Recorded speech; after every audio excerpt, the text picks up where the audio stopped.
जानी हो बेचैन तोहरा बिना कतही हमके आवे नहीं चैन। सुनो फुर्सत से बनौले भगवान बड़ा बढ़िया बड़ी सुंदर लागेलू पेन्हेलू जब सड़िया। अरे सुंदर लागेलू पेन्हेलू जब सड़िया।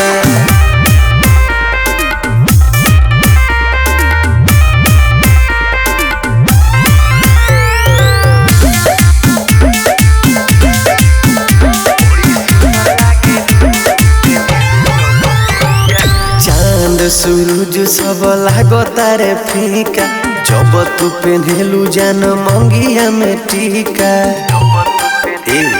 सुनो ना अरे चांद सूरज सब लागता रे फीका जब तू पेन्हेलू जान मंगिया में टीका। ऐसन कोनो फूल न खिले दूसरा के फुलवरिया बड़ी सुंदर लागेलू पेन्हेलू जब सड़िया। अरे सुंदर लागेलू पेन्हेलू जब सड़िया।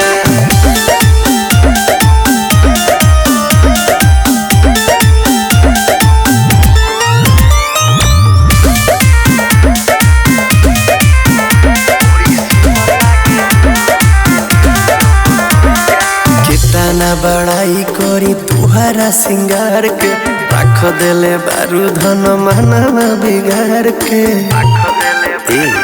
सुनो ना अरे कितना बड़ाई करी तुहरा सिंगार के रख देले बारू धन मनवा बिगाड़ के। केहू के न लागे सुना तुहरा के नजरिया बड़ी सुंदर लागेलू पेन्हेलू जब सड़िया। अरे सुंदर लागे